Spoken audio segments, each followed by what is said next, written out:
In the summer of 2013, the majority of New Mexico's community mental health agencies was shut down by the Martinez administration, alleging they were guilty of fraud. Arizona companies were brought in to take over.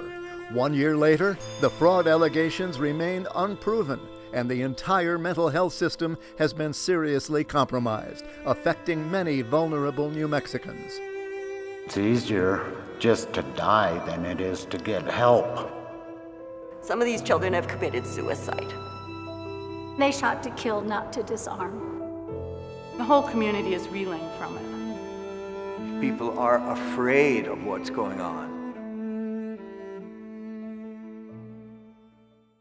I am traveling down a rocky road, just struggling to find my way. The place I'm headed I may never find, 'cause they pulled the trigger in my mind. Hi, I'm Stephen Michael Casada. This state is a kaleidoscope of cultures and a land of breathtaking beauty. But too many are suffering from behavioral health issues such as substance abuse, addiction, and mental illness. And unfortunately, at this critical time, we have witnessed a breakdown of our behavioral health system. It has affected services and triggered fear and anguish among many of our most vulnerable families.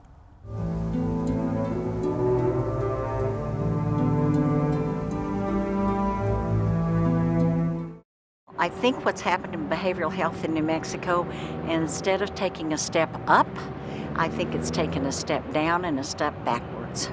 Over the course of time, since 1998, services are fewer, and the network is weaker, and it's probably weakest now that it's been since 1998. We were given a letter basically indicating that we were all guilty of, at the very least, terrible overbilling, but probably some kind of fraud.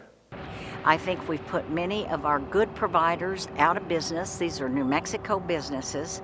When we brought in Arizona people. Keep in mind that they were brought in because supposedly an audit had projected $36 million in alleged fraudulent payments. So the state turned around and spent $24 million to bring in the Arizona firms. And then that doesn't include the $3 million that they'd spent to pay PCG for its questionable audit. All of that came out of the state's general budget. That's $27 million that we've spent to put New Mexico behavioral health providers out of business for fraud that hasn't even been proven. There was no time that the agencies were allowed to see what they were accused of, face their accusers, defend themselves, and, save their reputations. The state has always said we had no choice but to do this once the allegations of fraud were made. And the truth is they had other options and chose not to use them. Where are we going with this ultimately? What if the Arizona providers pick up shop and leave town? Where are we then? And so I think we haven't moved forward at all. I think we've done a thing of trying to prove fraud and criminal activity, and I don't think it's been proved. I do not believe that any of the people that fronted this was going to undertake shutting down basically almost the whole behavioral health system in this state without approval from the boss. I can't imagine that. This nation has never really recovered from the deinstitutionalization of the mentally ill in the 20th century. The state's shutdown of behavioral health providers comes at a time when there are 10 times more mentally ill Americans in prisons and in jails than in the state psychiatric hospitals. And when they are released from incarceration, they are often sicker than when they went in. Caleb, when he was 14, 15 years old, started going through adolescent changes. Actually, he was going into the condition that he now has, which is, for the most part, schizophrenia. When he's 18 years old, he went over to a friend of his house to get an Atari game set he wanted to watch. And the grandfather who was raising this child, by the way, the kid, didn't want Caleb to take the Atari set because the child, his kid, wasn't there to agree or say yes. Caleb picked a knife up off the counter, his kitchen counter, and stabbed the gentleman multiple times. I couldn't believe what I'm hearing. It's just Caleb, but what I'm hearing, they hurt someone, they stabbed him. I didn't raise him that way. They couldn't try him. That's just how ill-behaved he was. So through the court order, they put him to Las Vegas mental hospital. He was in the hospital for almost 7 months. They brought him back to Valencia County, again for trial. Couldn't try him. They just couldn't try this lad. Our local authorities just took the lot, unlocked his cell, and put him on the street. Now keep in mind, he was incarcerated at 18. He was released when he was 22, is that right, Mom? 22 years old. And he struggled to find his house, but he made it. And here he's been ever since.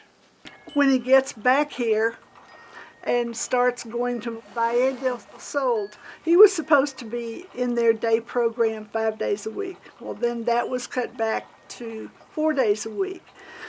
A one-time visit from the case manager, and that was it from the 1st of February on. So they had no services at all. And when I have a 6-foot concrete wall, which I'm having built now, I just finished the back end, which is the southern end, and the only way in and out of this property is through my front gate. And it itself is 6 foot. So I did that primarily so that if Caleb would have, say, a bad day, which we all do. We all have bad moments. We all do. But what makes everyone different is everyone has controls. Same way with a person who has a mental problem or a mental disorder. They have a bad day just like we all do, but they don't have the controls to control it. And when I put this wall up, it's not to keep people out. It's to keep my son out of harm's way. I don't want him to be out here and the police are summoned. Police not knowing what they're going to do with what they've got could take the alternate and shoot him. And that is what we do not want. I had some help from someone kind who would catch me when I'd start to fall. Somehow they knew my mind was wandering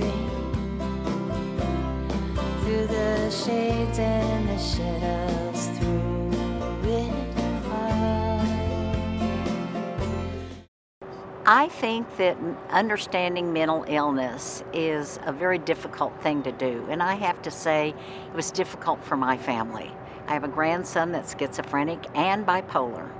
And the thing that makes me absolutely crazy is that the jails in the state have been the biggest providers of mental health services for a long time, and with this crisis that we're in, it's making it even more.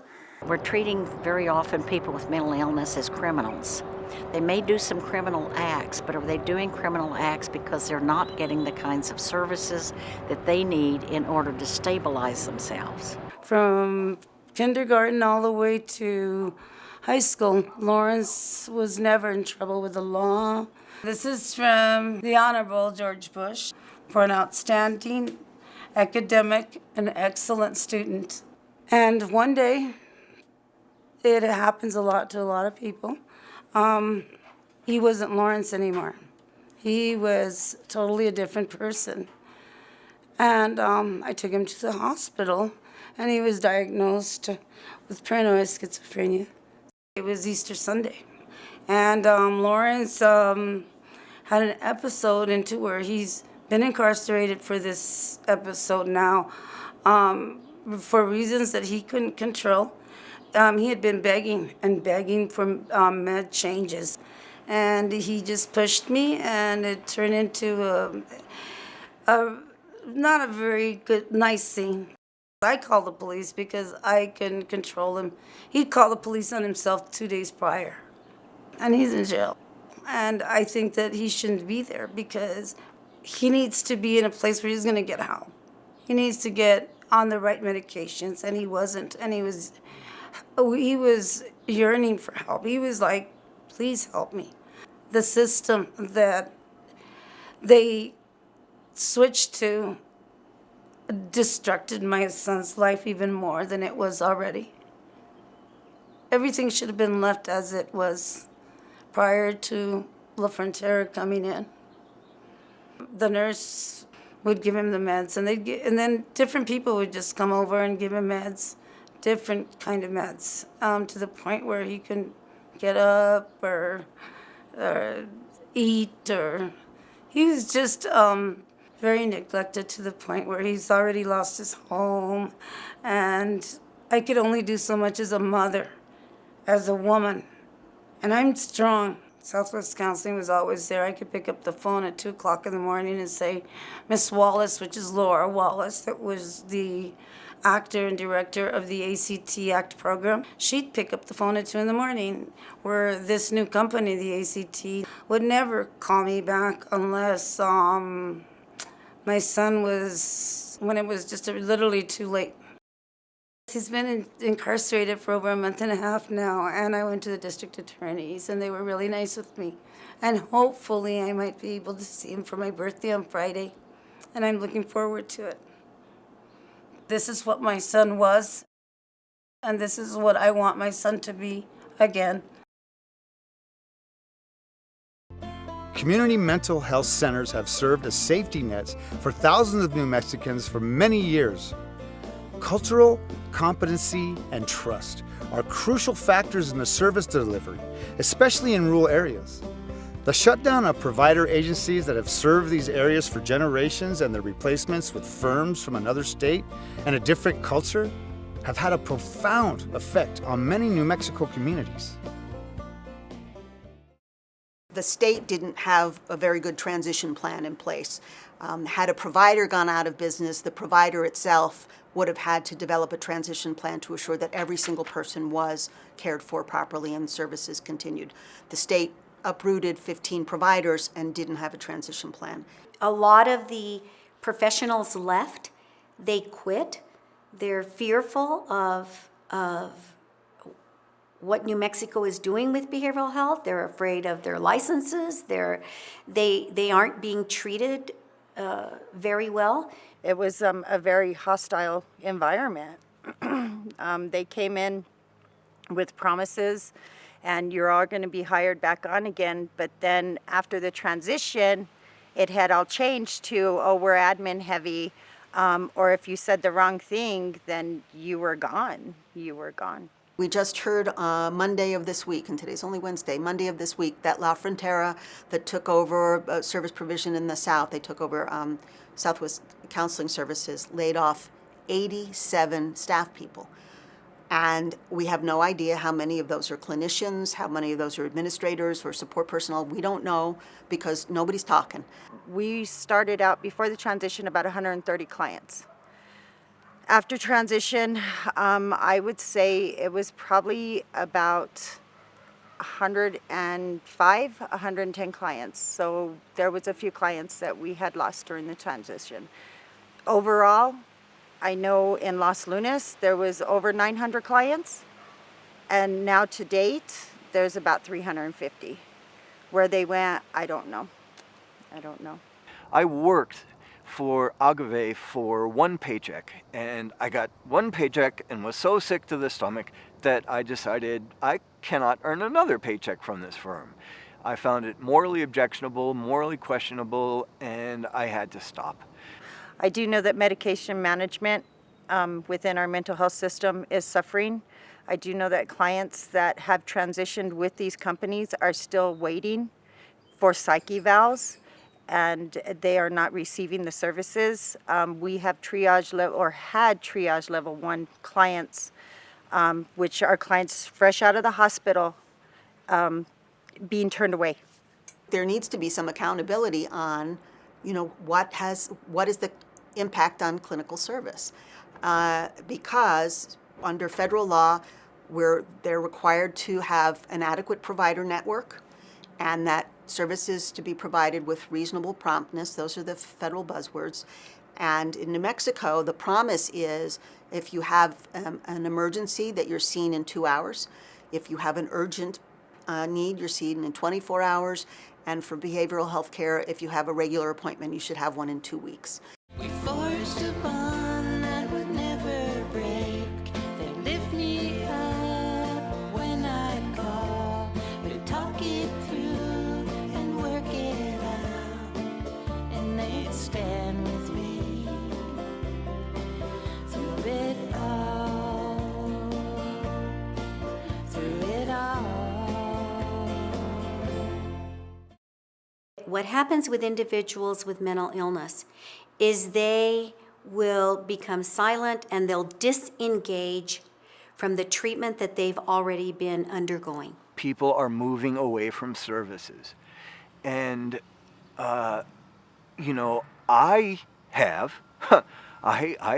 have gone away from seeing my psychiatrist to only seeing my general practitioner. I no longer see a therapist. You cannot have a massive disruption in care of this magnitude and not expect to see what is occurring now. People have disengaged. And once you disengage, it takes years to bring you back in to appropriate care and trust issues. It's easier for me just to die than it is to get help. I had a therapist, and I had to stop seeing that therapist. It was not really all that pleasant. We've got a Indian hospital here in Albuquerque, but they're cutting funds and all that stuff, and a lot of natives just sort of ignore it because they'll just deal with the pain themselves, and it's not easy. One day, I showed up to my counselor's office and found out that she's no longer there. And I got devastated over it because I was going through so much. And I've had to learn to adjust. And now they're punishing me yet again because of the crap that I didn't want is now, okay, you're stable, so we're going to just let you go. About 20% of the U.S. population suffer from some form of serious mental illness during their lifetime, but they comprise almost 40% of homeless population. In a recent survey of chronically homeless people in New Mexico, 3 out of every 5 report being assaulted while living on the streets. One of those fatal shootings happened on the same lot where 2 homeless Native American men were beaten to death this summer, a case in which both victims and perpetrators may have been mentally ill. But someone severed that bond. They cut it through with a knife. Don't know how, and I don't know why. I just know that it's gone and it changed my life. There's plenty of anecdotal evidence that points again and again to shootings and to suicides and to things that have been elevated since this takeover occurred. We don't need any more Mr. Boyd's being killed. I think that was a tragedy and a travesty. Why the CIT people weren't called in to try and deal with Mr. Boyd. Our police have good training. Did the police do the shooting? Yes, but what put him up on that hill? What disrupted his services to the point that he had no place to go and that he was up on the hill? There's a lot of people that say, you're normal. You're homeless, that's your own damn fault, but A lot of people out here do have mental issues. I sleep outside sometimes, and I do move around a lot because if you got a camp, you don't want people to really know about it, you know. There have been over 30 police shootings in New Mexico in the recent past, and many of the victims who were acting out were mentally ill. And so those families who've been struggling with the reality of mental illness are sometimes also faced with the imprisonment or even death of a loved one. When the behavioral health providers were shut down in Rio Arriba County, there was a tremendous amount of disruption. Early in the morning of June 8th, Sunday morning, I got a text from Victor. He was spending the night at a friend's in Espanola, saying, "Please bring me clothes for the party." I texted him back saying, "We'll be there soon, we're running a little bit late." And then Mary pulled up to a crime scene. And the state policeman came over and said, "Who was your son?" And I said, "Victor Villalpando." And they said, "Yes, he was involved in the incident. He's at Espanola Hospital." They let me in, and then I saw my son, and he had a bullet wound right here. And then somebody said, "You can hold his hand." So I held his hand, and his eyes were rolled back, and they were putting blood in as fast as they could, but it barely looked like he was breathing. And I don't know how long later they came and said, "We're sorry, we couldn't save him. The bullet obliterated his liver." And he bled out. And he bled out. We were told that, and we're able to hear part of the tape, that he made a 911 phone call on himself saying, "There's a kid acting crazy. He almost got hit by a car. Please come help." And saying that he had a gun, but he didn't know if it was a toy or not. And my understanding, and I've seen pictures, is that he had a toy gun. We have not seen any tape to see whether he pulled a gun or not. But what I know is that, what I was told is that 2 officers and a public safety aide, 3 adult men, confronted a 16-year-old with a karate stick. They got him to throw down the stick. They were frisking him, and then supposedly he either gestured or pulled a gun, we don't know, and they shot him. And they shot to kill, not to disarm, and he died. And that's a mental health problem. And our son was a struggling 16-year-old. He was born addicted to drugs through no fault of his own because his mother was using substances. And the very first thing that he did in life was kick that habit. And he overcame a lot of challenges. He was adopted, he overcame many challenges, and he was an incredibly talented boy and a leader in our community. There wasn't any reason to die. None of it makes sense to me, and it never will. It's easy when someone with such a huge heart wants to give so much to other people. It's easy then to forget about your own self. One of the projects we were working on were training police and security guards in the schools as to how you effectively deal with youth, especially youth in crisis. As soon as the announcement came and these providers were shut down, all of that came to a screeching halt because we had a number of committees that were working on it. Nobody was at the table anymore. All of the providers were let go, all of the individuals who were helping me with that project. So we just stopped doing it. The heart of our behavioral health system has been carved out and transferred to Arizona firms that cost us $27 million to bring here. And they're conducting layoffs because they aren't making enough money. So we're spending more money and helping fewer human beings. The fact that Susana Martinez has done what she's done to our state, All I can say to you, Susana Martinez, is shame on you. There is a serious misunderstanding of what mental illness really is by the leadership. And that is very, very scary and irresponsible. I think that trauma is at the root of much behavioral health illness.